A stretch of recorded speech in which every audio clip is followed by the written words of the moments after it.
When you walk into a bar or brewery, the menu can feel like you're staring at a foreign language.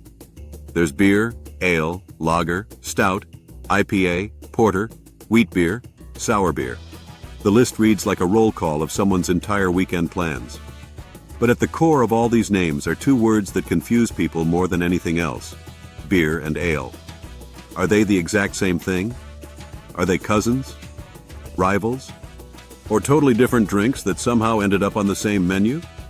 Today, we're breaking down the mystery once and for all.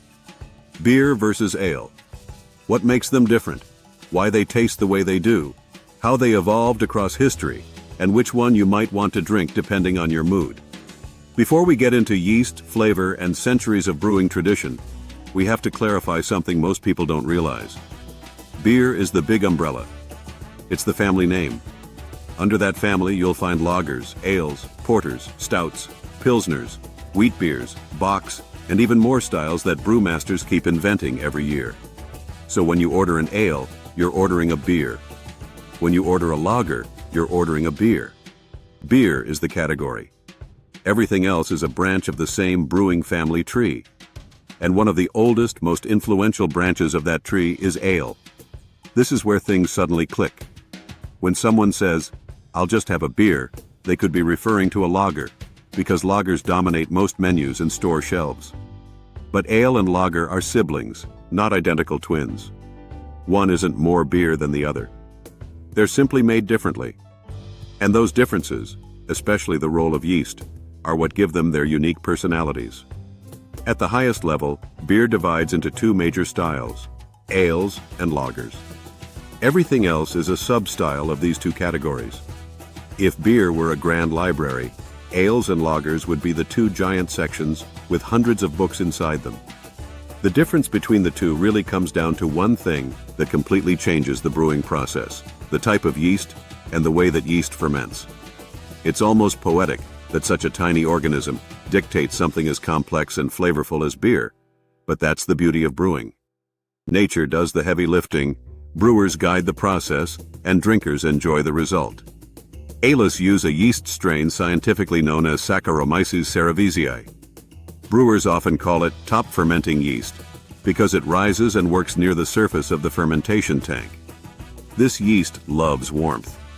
It thrives between 60 and 75 degrees Fahrenheit, and because it's active in these higher temperatures, it ferments quickly, often in just a week.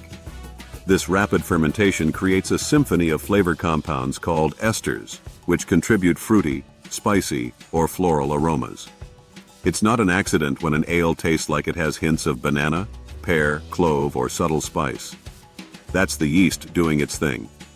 And because ales ferment quickly, the flavors have a certain energy, boldness, and expressiveness that make the style stand out. Lagers, on the other hand, are brewed with Saccharomyces pastorianus, also known as bottom fermenting yeast. Unlike ale yeast, lager yeast prefers chilly environments, around 45 to 55 degrees Fahrenheit. Cold fermentation slows everything down. Instead of a week, lagers often take several weeks to several months to ferment and mature. But the reward for that patience is a clean, crisp flavor with almost no fruity esters. Lagers taste smooth and refreshing because cold conditions mute yeast-driven flavors, allowing malt and hops to shine without interruption. If ales are expressive artists splashing flavor onto the canvas, lagers are precise engineers polishing every detail to perfection. Now let's talk about flavor, because that's the part most drinkers actually care about. Ales are known for being bold.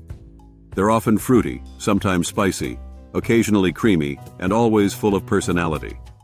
The warm fermentation allows more flavor compounds to form, making ales feel layered on the palate.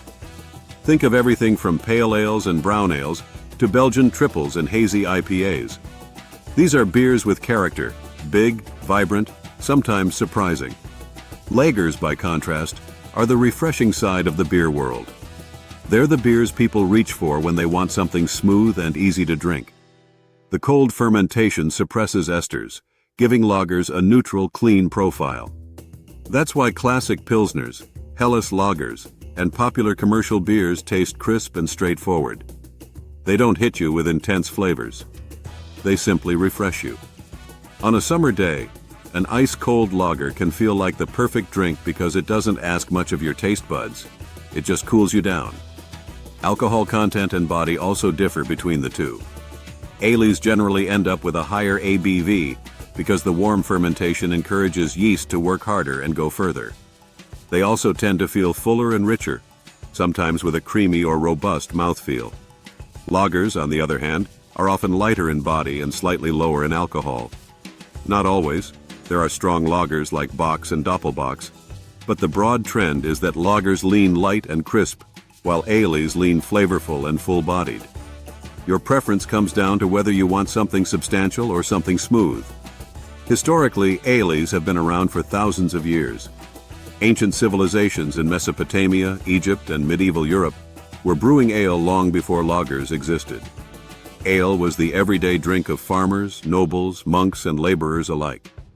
Part of its widespread use comes from its warm-temperature brewing style, easy to replicate in most climates without specialized storage.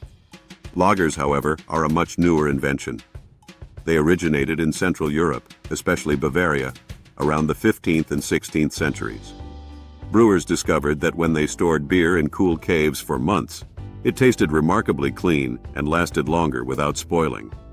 This process became known as lagering, based on the German word lagern, meaning to storage or to keep. With the invention of modern refrigeration in the 19th century, lagers exploded in popularity. Suddenly, any brewery in the world could produce cold fermented beer without relying on winter ice or underground caves. As industrial brewing expanded, lagers became the global standard. Today, most of the world's best-selling beers, Budweiser, Coors, Heineken, Stella Artois, Corona, are all lagers. Their consistent, refreshing profile made them ideal for mass production and wide appeal. Ales, meanwhile, held strong among traditional brewers and smaller communities. Then came the craft beer revolution. When small breweries began pushing creativity in the late 20th century, ales became their go-to canvas. Ales allowed fast turnaround times and bold experimentation. That's how IPAs exploded in popularity. Brewers could tweak hops, malts, yeast, and adjuncts to create flavors ranging from tropical fruit to coffee, chocolate, herbs, and spices. Ales became the heart of American craft beer, expressive, innovative, unpredictable, and fun. While lagers remained king in global volume, ales became the darlings of passionate beer drinkers and adventurous brewers. Now, here's where misconceptions come in. Many people use the word beer when they mean lager. They'll say, "Grab me a beer," expecting something light and golden, not realizing an ale is also beer. Another misconception is that ales are always heavy and strong, while lagers are always light and weak. That's not true at all. There are light ales, like blonde ales and session IPAs, and there are powerful lagers, like Doppelbock's, with high alcohol and malty richness. The styles overlap more than most people assume. So which one should you drink? The truth is, neither is better. It depends completely on what you want in the moment. If you want something bold, flavorful, and expressive, grab an ale. If you want something crisp, smooth, and refreshing, reach for a lager. If you're exploring new flavors, craft ales offer endless variety. If you're relaxing after a long day, a cold lager might be perfection. The beauty of beer is that there's something for every mood, season, and palate. So next time you're at a bar and someone wonders what the difference is, you'll be able to break it down with confidence. Beer is the big family. Ale and lager are the two main branches. One is warm fermented, fruity, expressive, and historic. The other is cold fermented, clean, refreshing, and global. Both are delicious in their own way. And now you know exactly how to choose the one that fits your moment. Thank you for watching. If you have suggestions for our next video, drop them in the comments below. We'd love to feature your idea in a future episode. And if you enjoyed this journey through the hidden stories behind everyday things, check out our other binge-worthy channels. Don't forget to like, subscribe, and stay tuned for more surprising histories woven into the smallest details. Cheers, and we'll see you in the next one.